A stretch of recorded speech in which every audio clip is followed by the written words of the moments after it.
Everybody, welcome to the Tuesday Badass Digital Nomads live stream on youtube.com/digital nomad.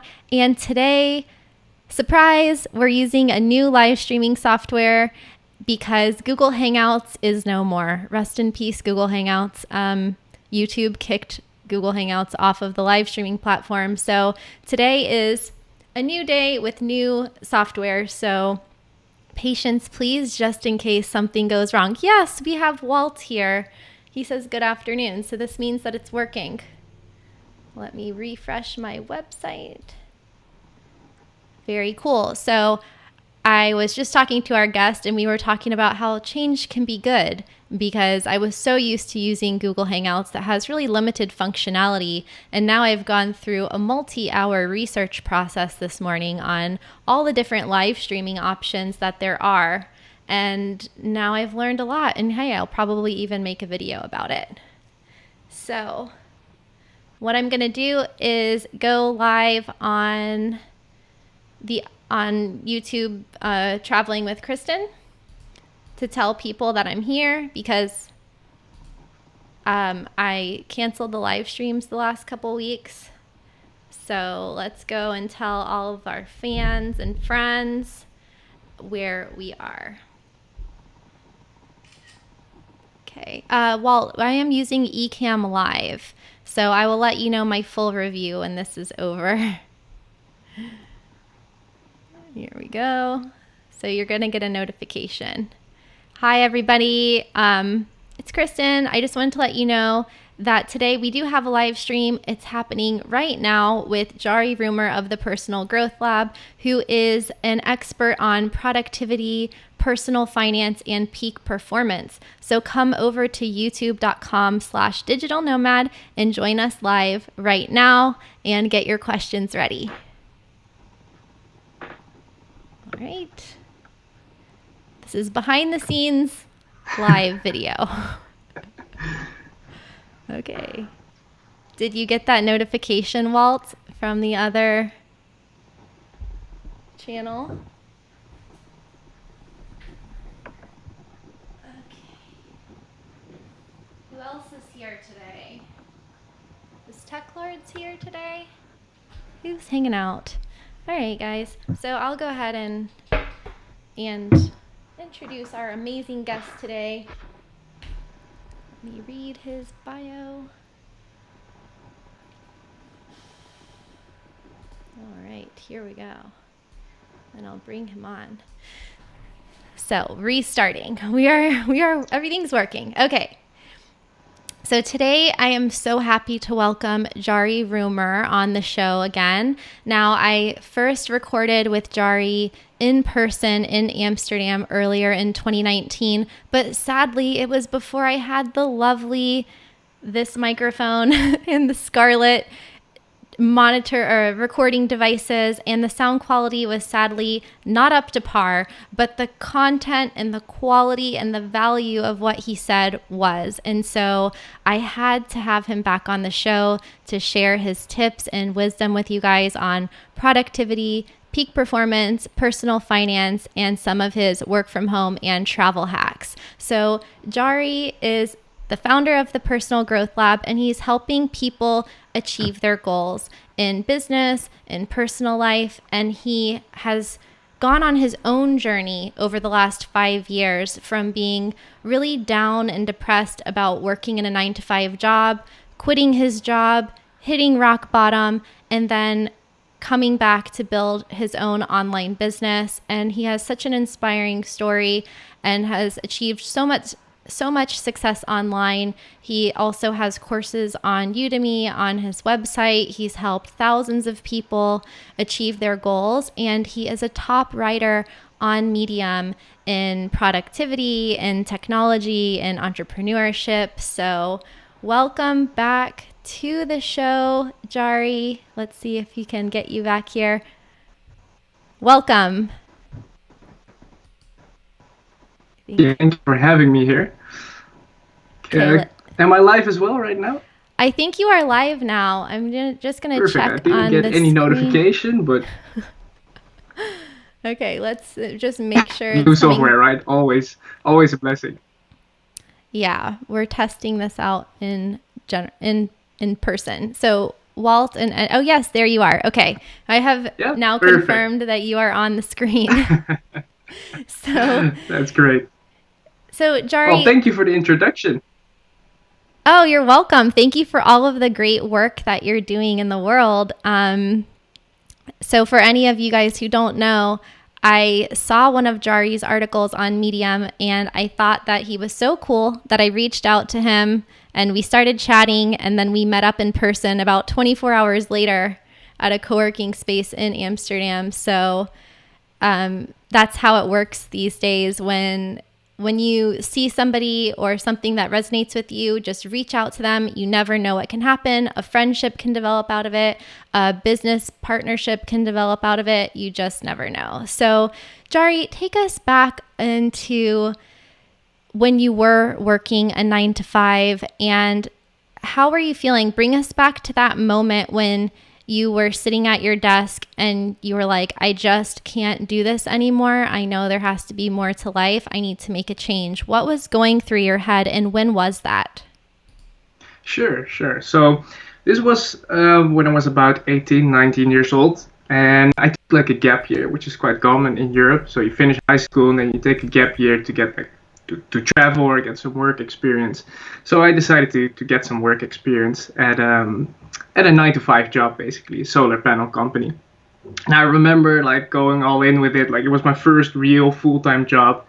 I was all excited to start it. But then pretty soon, like a few months in, when the new excitement wore off, I realized, okay, this is not really what I expected. It was quite a toxic environment there as well, unfortunately. So one thing led to another. I didn't really feel good. I started every single day, started to feel more trapped, and the energy got sucked out of me basically. One thing led to another. I got into sports betting, and there basically lost a lot of money. And after a few months, I was sitting in my office at my desk, and I was like, what has happened to my life? Like, this is not where I want to be. This is not the point. I hit rock bottom. This is not where I want to be. How can I change this around? And I was literally counting down the days until my contract had ended because I had a contract, I'd signed a contract, so I needed to fulfill still like 3 or 4 months while I like didn't enjoy it at all. So I was really counting down the days, and I said to myself, I'm not just gonna sit here, do nothing, count down the days, and then move on. I need to do something. I need to improve myself. I gotta learn new skills because if I don't want a 9 to 5 job, a full-time job anymore, I need to become better myself. I need to learn new skills, become more valuable if eventually I want to start something for myself. So then the first skills that I really developed were investing in personal finance. I read all the books from Warren Buffett, Robert Kiyosaki. I discovered this whole new world of self-development. I was like, whoa, this is amazing. If I can learn all these things from books, I learned a lot more from those books than from my education. What's possible for me? Then I went to university, met two amazing friends there, and with the three of us, we decided to start a business. We had no experience whatsoever with starting a business, but we were very enthusiastic, very optimistic. We were like, let's do this, because none of us wanted like a normal traditional job. It just didn't feel right. So we started a business around personal finance and around investing. But for working on that for like 9 months to a year, we didn't earn a single dollar. So we had all these hopes and dreams about driving in cool cars, going to like luxury resorts. None of that happened because we earned $0. So we split up in a friendly way, and I decided to continue with that business on my own because I knew I couldn't ever go back to a 9 to 5 job. So I had to make it work. And then eventually 6 months after that, so this is about like total time period of 18 months working on my business, I finally earned those first dollars online. And from that moment on, I got hooked. And now we're here a few years later. I'm no longer really working on the personal finance business, but I'm all about personal development right now, about productivity, helping entrepreneurs, freelancers, digital nomads get more done, achieve their goals. And yeah, that's a long story short. Wow, I didn't know that. So that's crazy. So I spent 9 months. You must have been in the valley of disappointment or the valley of despair for quite some time. So Yeah, a few if you guys times, a have few read, times.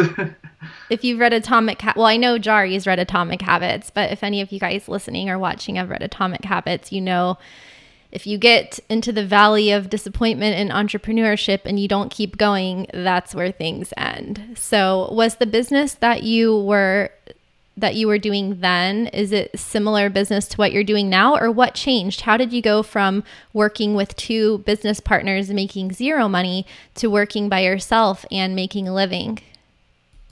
So, what I didn't realize and what we didn't realize at the time is that what we were doing, we were putting in a lot of effort, working a lot of hours, but we were totally not focused on priorities. And when we split up, it forced me to really like reflect on my progress, reflect on myself, reflect on the business, and started to look at, all right, what is important? It's important to grow a following and to make sales. But for some other, I mean, it's very obvious, right, in hindsight. But at that moment, we're inexperienced. We were just doing all kinds of things, like designing the logo, tweaking the website 100 different times, changing strategy. But we like almost had no traffic. We had no funnels. We had no sales process, not even a real product to sell. So it's no wonder in hindsight that we didn't earn a single dollar. But once you're in it, once you're learning and discovering, it can be like you can have blind spots for those things. So that business breakup, so to say, that really forced me to reflect on what is important and where should I focus my time on, my effort on, and that eventually led to some changes, positive changes. So I really like what you just said, because I've kind of gone through a similar process in my new business. And it's really interesting because I worked in a career in real estate until I started working online.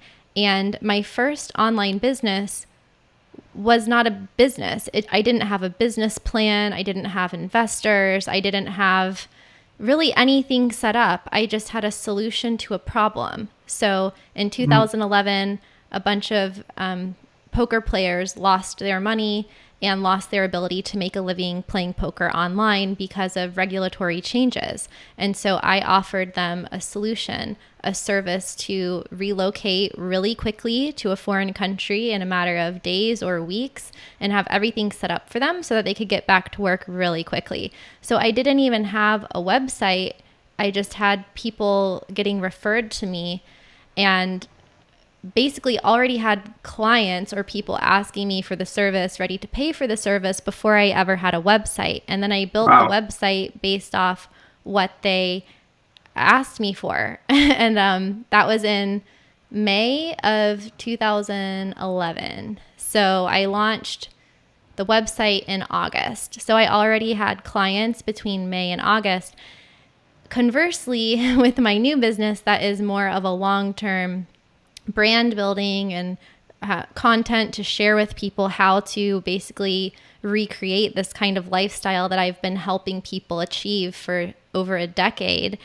I didn't have a business model, but I didn't have a specific product or service or offer for people at the beginning. I was just like, let me just share everything that I know, and then eventually I'll figure out how to monetize something. But that is definitely a slower process. And granted, I was still running my other business, and I still am running my other business on the side, but it's just a really good lesson, even for people who have a lot of experience in business, not to overcomplicate things. So whether you're a beginner like Jari and you're just quitting your job, Googling how to start a business and just going for it, or you've already had successful businesses and you're starting over, don't kind of lose sight of the forest through the trees, right? Just remember to keep it simple. And of course, you're not going to make money if you don't have anything that people can buy that they want, right? Yeah, for sure. I think that's the most important thing. Just keep it simple. And paradoxically, it's quite difficult to keep things simple because there's so many opportunities, so many things you could do. You could start a podcast, you could start a YouTube channel, Instagram account, blog. You could do many different things. You can build a course, write a book, do online coaching, and as you said, like with all those options, it's easier to make things complicated than it is to keep it simple, right? But simple always works. I think it's Richard Branson in his book who said that keep it simple, stupid. That's his motto. His motto. Let's keep it simple, stupid, because simple usually works. That's what I've experienced as well. With my first business, I was doing things so complicated, but only when I started to focus on what's truly important. I have an online business. Business needs to earn profit, right? That's like the point. And business needs to earn profit. How do I get that profit? I get that profit by solving a problem, having a product, having a clear funnel, and getting traffic into the funnel. Basically, those are like the only things you need to do. And of course, there are many different moving parts involved with each step. But if you focus on those things, then eventually you'll see, all right, this is what works, this is what sticks. That took me 18 months to learn. Yeah, definitely. I actually heard a quote from Naval on his podcast. He was saying, instead of spending 10,000 hours doing one thing well, do one thing 10,000 times. So iterate 10,000 times, because if you just specialize in one thing and it doesn't work out, then you just wasted 10,000 hours. But if you try to make your funnel work 10,000 times, you'll probably figure it out maybe on the 100th time or the 10th time or the 1,000th time. And that's something that you did over 18 months. And when you did go through this process, you found out what the main problem was from the people in your community and your audience. And it was getting things done. It was productivity. It was getting out of your own way, because all of us as human beings have a tendency to put things off, to self-sabotage, and that motivation that you talked about at the beginning with your partners when you're really excited about an idea and you just jump in, that fades really quickly. And when the dust settles, there's usually less partners at the end. So what are some of the tips that you have for people who are like the people who've bought your courses and read your articles, who are looking for help with productivity? Why do people who are motivated and want to change their life or want to start a business, why don't they do it? And how can they get over that hurdle of taking action? Great question. And it's the primary question that like my audience asks. Primary problem is, I want to get things done, but I procrastinate. I don't do what I say I'm going to do, what I think I'll do. What's going wrong, right? And it's not that people are lazy or unmotivated, because that's not the problem. Most people who are watching a video like this, a live stream like this, have ambitions. They want certain things out of life. So it's hardly ever that you're lazy or unmotivated. I can share two primary reasons why people procrastinate. And the first one is a lack of clarity. And the second one is their state that they're in. So you need a state change. And I'll just explain the two of them. And starting with clarity. What most people do is when they work, when they approach their work, when they have a few tasks that they want to do, is they don't create a plan for their day. So it's kind of like a random fashion. Like up here, I need to write a blog post. I need to make a few posts on Instagram. I need to answer email.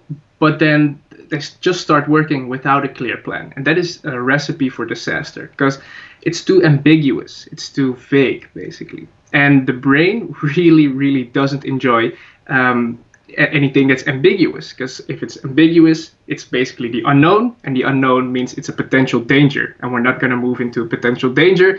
We would rather do something we know, watch Netflix, watch a YouTube video, or work on easy work, right? Easy tasks. So the essence is to create clarity. That's something that James Clear also said, like the issue is not that people lack motivation, but that they lack clarity. So, for example, if your goal is to write an article, For me, every single day I write an article, publish it on Medium. If I write an article, I'll never start my day by saying, today I'm going to write. Because that's ambiguous. When am I going to write? At the end of the day, start of the day, what am I going to write about? What is the time span that I'll be writing? And if I don't create a clarity for myself, I'll just procrastinate because I don't know exactly when to start, when it will end, what I'm going to write about. And once again, the brain doesn't like that ambiguity. So if your goal is, for example, to write an article, then first of all, create a to-do list on which you say, I'm going to write an article and I'm going to do other things. Then what you'll do is schedule it in a Google Calendar, in a journal, for example, but exactly determine I will start at 9 o'clock with writing and I will end at about 11 o'clock, 11:30, and then I'll move on to task B from 11:30 to 12 o'clock, for example. Because then you create clarity. Now you got like a plan of action, and you can simply follow and execute that plan. And research has actually shown that if you do this, if you create a to-do list, and if you schedule your day according to your to-do list, so define when you're going to work on what, then the success rate of actually doing the task goes from 34% to 91%. So you're a lot more likely, that psychologists call this implementation intentions. You're a lot more likely, if you are precise with what you're going to do, when you're going to do it, maybe even where you're going to do it, you're much more likely to actually follow up with it. Because now it's precise, your brain has clarity, it knows what to do. It's no longer this vague, abstract thing. So let's go ahead and tackle it. So that is a really important thing that I personally always do. Make a to-do list and schedule it in. Now, another rule that I follow is that those most important tasks, so those things that really, really matter, what we talked about, you can work on a lot of different tasks that are somewhat valuable, somewhat important, but not the absolute most important. They're not really moving the needle for your business. Those tasks, those highly important tasks, I always work on them first thing in the morning. Because one reason is that first thing in the morning, I'm still fresh, and most people are still fresh. Your brain still has the energy to focus, to solve problems, to think deeply.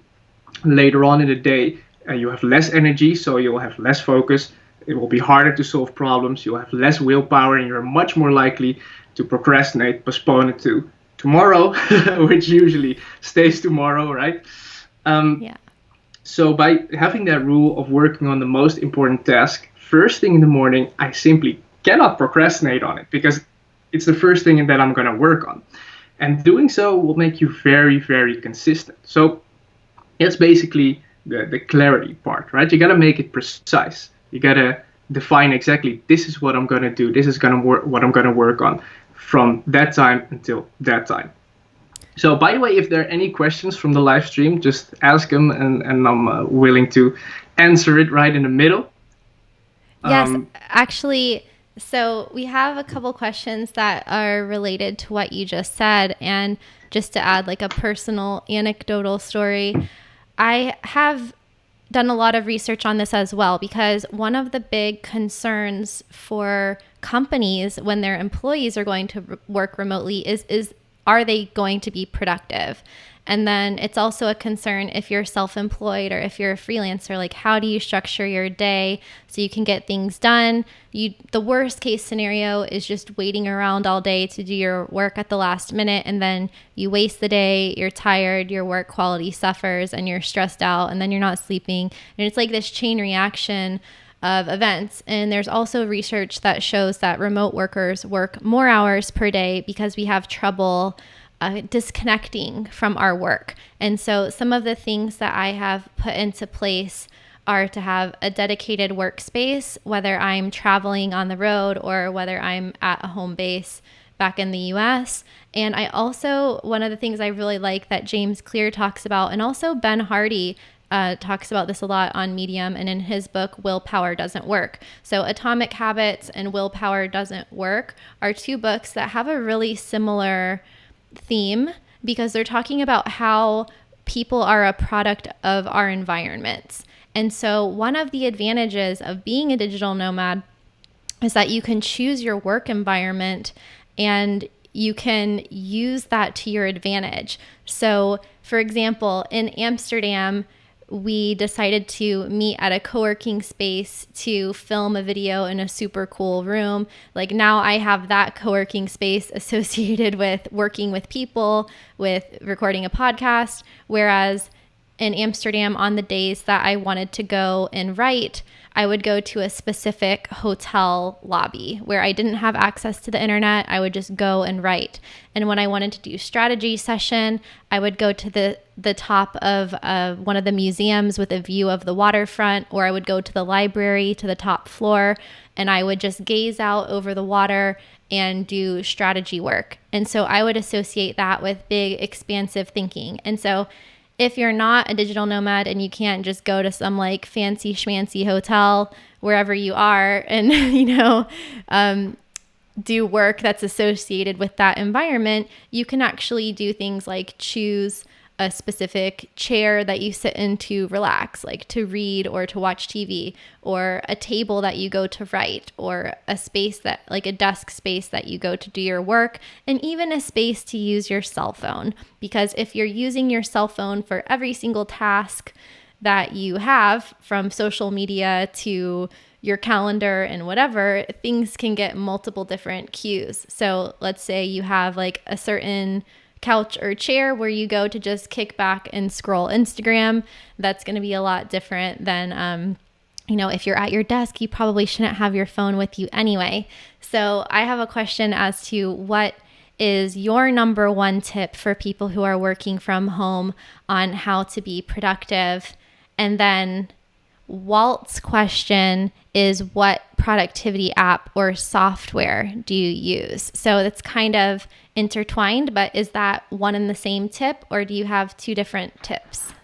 I'll start with asking or answering the question first. I'm pretty much an old school guy when it comes to productivity. The only apps that I use are on my phone, Todoist. So that's like my to-do list. It's called Todoist. I use Evernote to capture my thoughts, capture scribbles, capture business. I use Google Calendar to schedule my day. And I use Forest. Forest is, I don't know, do you know the Forest app, Kristin?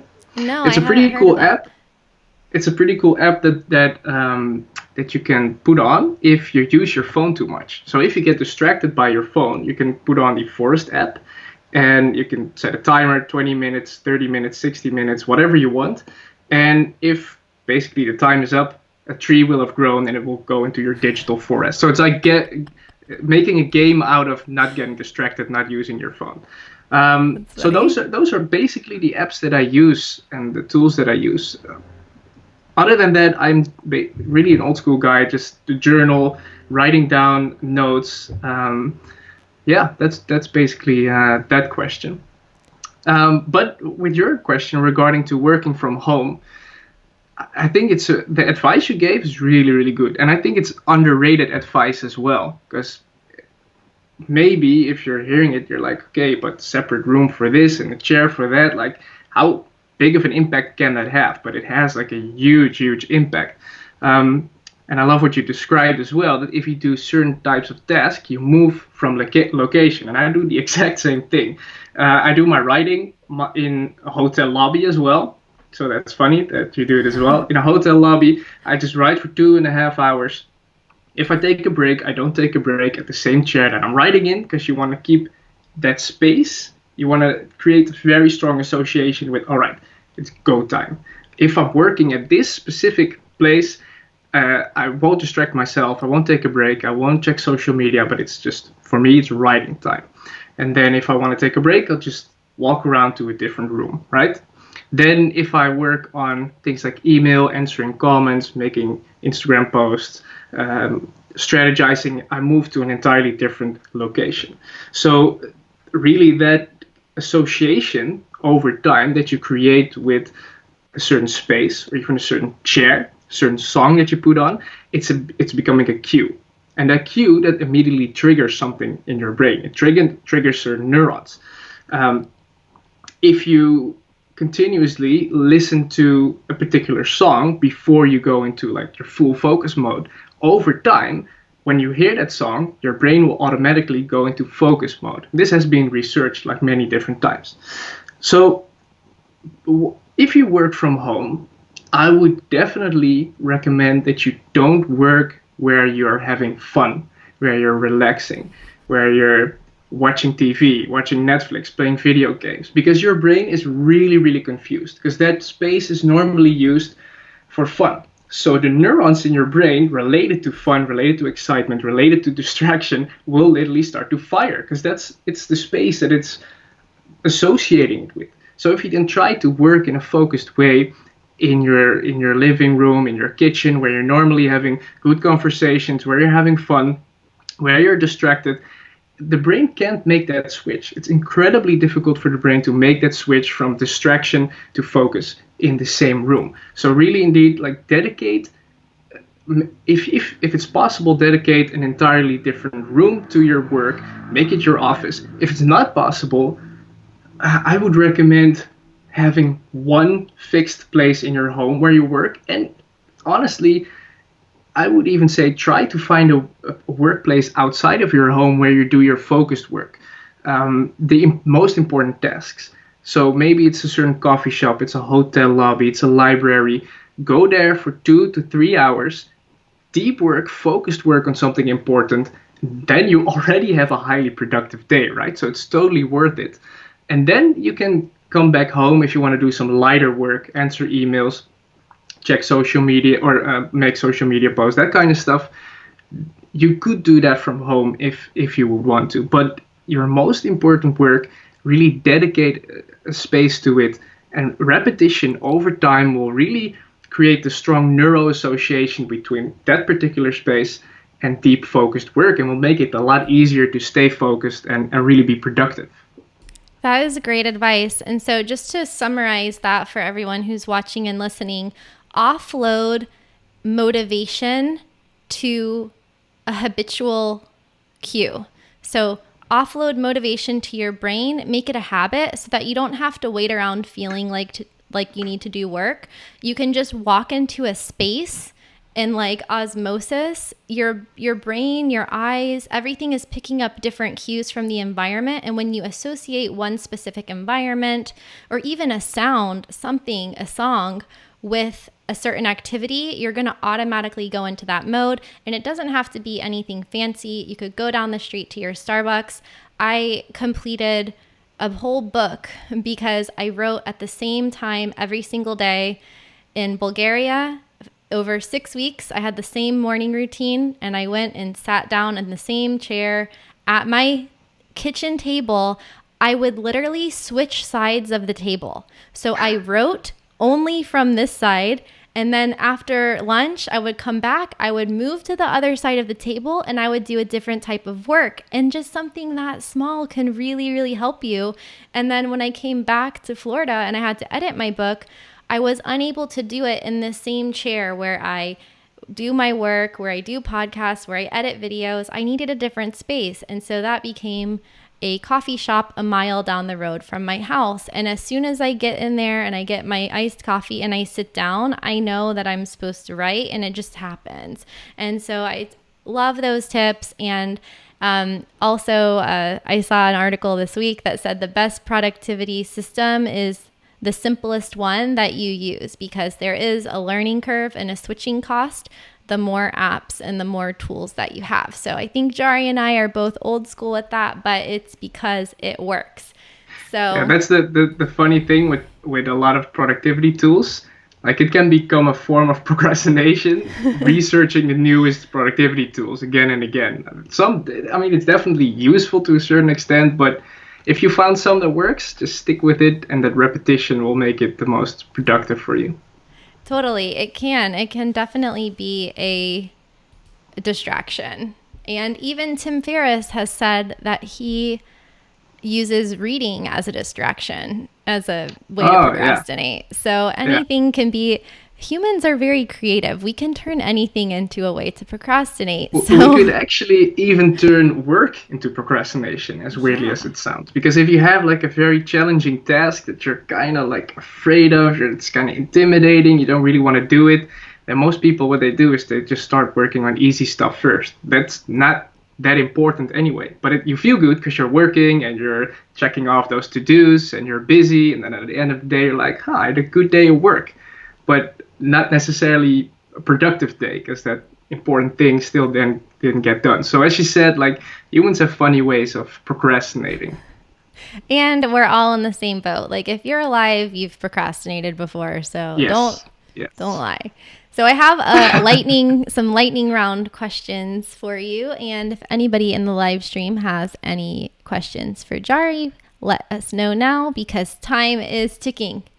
So, okay, Jari, this is the first lightning round I've ever done, actually. So, do you have any, like, what is the best thing about working from home, or do you have a work from home guilty pleasure?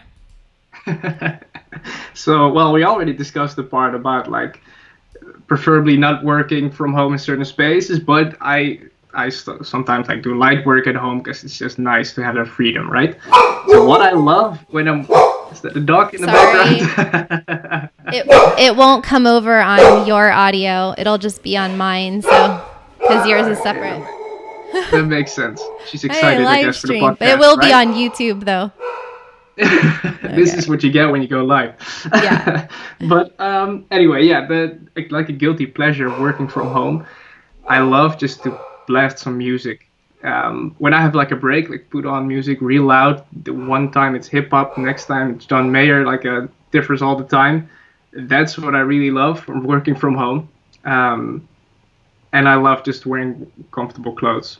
Just wake up wearing something very comfortable and then just start working. It just makes you feel good, right? So yeah. But then again, I try to avoid working from home as much as possible because of all the reasons that we just mentioned. My guilty pleasure is just cooking for myself. I love eating my own food. Yeah, instead of having to have like a 20-minute lunch break out. So do you ever miss working in an office? No, I don't actually. Okay, yeah. No, now, I don't. Oh, sorry. So, Yeah. you just went on a really cool trip to Italy. What is your favorite place to travel to when you're taking a break from work? And what is one thing you always bring with you that most people wouldn't think about? Okay, so I really love Italy. I really love, especially like the Italian Alps, right at the border between Switzerland and Italy. I think it's beautiful. You have beautiful lakes there. Go hiking in the mountain with my girlfriend, and it's just, I really, really love it there. I actually lived in Italy for like 6 months during a university exchange program, so that's where my love of Italy like really grown. But I do like city trips. I really love big cities like New York or London. I've never been to London, but like those type of cities, I really love that too. And what do I bring that most people wouldn't think about? That's a good question. I can always bring my journal, like always. This thing, like even if I'm away for a weekend, this thing is always with me. Because I can write down like what I'm grateful for. I can set my goals. I can make a planning for my day. It just gives me like a structure of my day. So I think a journal. I don't know if many people take a journal with them on their trips. Do they? I do. Do you guys take a journal?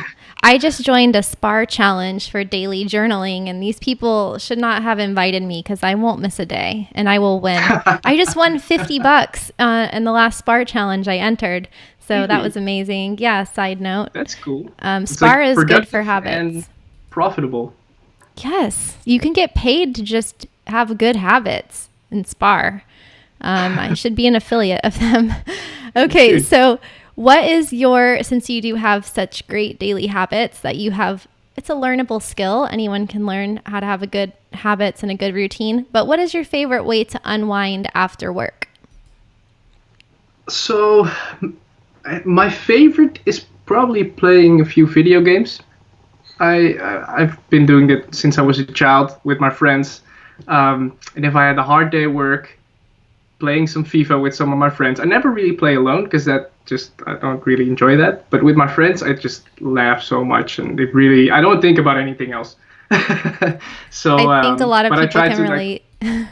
yeah, probably. So that's really something I like to do when I've had a hard day at work. Yeah. You should reach out to Tom Kugler because he's a big video gamer, I think. And I just want to note that you probably don't play video games at the same place you work, right? No, I don't. I have when I had my first business. I did. I thought that because I didn't know this stuff, I didn't know this productivity principles. So I did, and that's why I got really distracted. Because as soon as I hit like some challenging work, I was like, you know what? It's probably time for a break. Let's play some FIFA. It's just way too easy when it's in the same room. So no, I don't do that anymore. It's I productivity killer dated, number one. I lived with a Twitch streamer, video gamer, poker player for quite a few years. So I'm really aware of that lifestyle. As long as it's not at 4 in the morning, I'm good with it. Imagine how crazy it would be, like playing video games as your job. Like nowadays, it's a big thing. It's a lot of money there.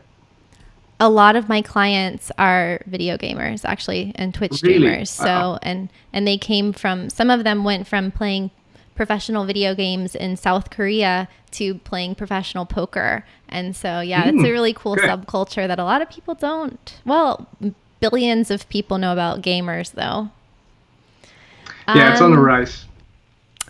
so out of all of your practices, what would you say is your most effective habit? Would it be that journal?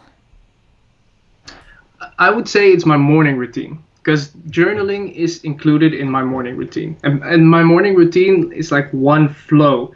And what I love about that, and this is something that James Clear also talks about in his book Atomic Habits, is you do like habit stacking. So in one morning routine, it takes about an hour. I meditate, I journal, I do like a quick exercise, I read or listen to an audiobook. I set my goals for the day, I make my schedule, but it's all in one flow. So it doesn't feel like separate things, right? It's just in 1 hour, I do all of those things.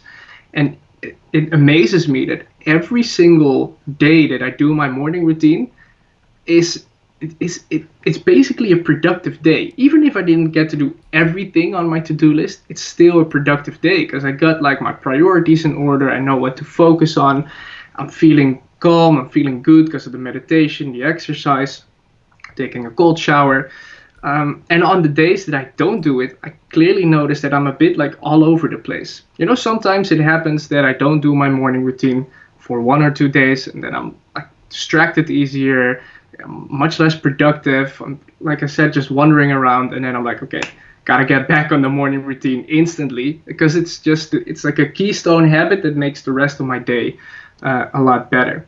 Yeah, so definitely, and like this thing like journaling as well, like it's included in the morning routine. By the way, I do got something cool for your viewers. I got a discount code on this journal if they're interested in like checking out a new productivity planner. I got a What is 15% it called? It's the best self journal. So you can set your goals, your daily priorities. You can write down what you're grateful for every single morning, every single evening. It has a self-reflection component, like all on a daily basis. Also like a weekly goal setting component, monthly goal setting component, and a quarterly goal setting. So it's really like a structure that if you do it almost every single day, you'll nail your goals. You'll make sure that you actually achieve them. So if you're interested, if you're watching right now, you're interested in a productivity planner, go check it out. We'll link to that with the discount code as well. Awesome. Thank you so much. Yes, I can definitely attest to the power of journaling and doing that even for 5 minutes a day in the morning and at night.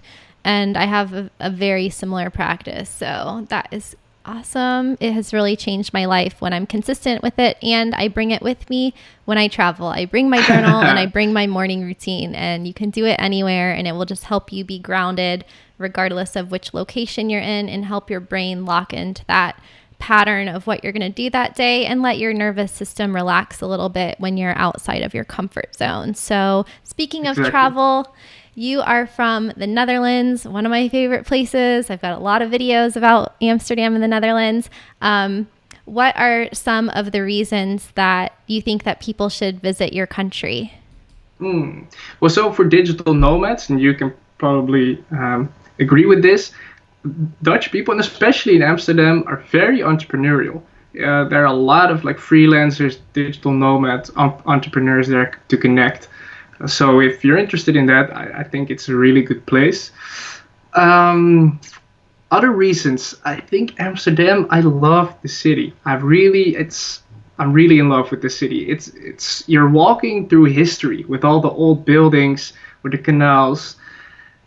I just I really love to walk there for my breaks. Like walk there for 30 minutes, and it amazes me every single time, discover a new thing. So it's just one of those places you have to see once in your life, right? I don't know if you agree, but you've been here for a few months, so I'm sure you liked it. Oh, I definitely agree. I mean, it's one of the most diverse cities, so I feel like everybody can feel at home there. And I actually have a client who is relocating there today. He is flying right now from California to Amsterdam to live there for the first time. So Wow. that's super exciting. And I love helping people go there. And that makes me feel better because I always go back. And now I know that even the locals are in love with their town. So Yeah, they are. let's see if there's any other. Oh, it looks like there were some feed outages, but let's see if there's any Hmm. other questions. Um, Walt uses Todoist as his master list, and he uses Zapier to sync tasks from other project management software to that. So do you sync Todoist with your Google Calendar, and why or why not? So I I think it's very nice. Like if you're used to the method, just stick with the method if it works for you.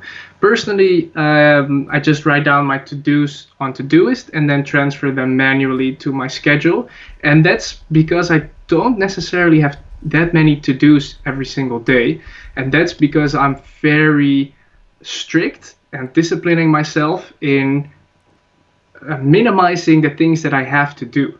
And that way, I need to focus on the important stuff. If I, for example, I'll limit my to-dos to like 3 or 5 on a particular day. And that way, I need to focus on the important stuff, and all of the important stuff just doesn't matter.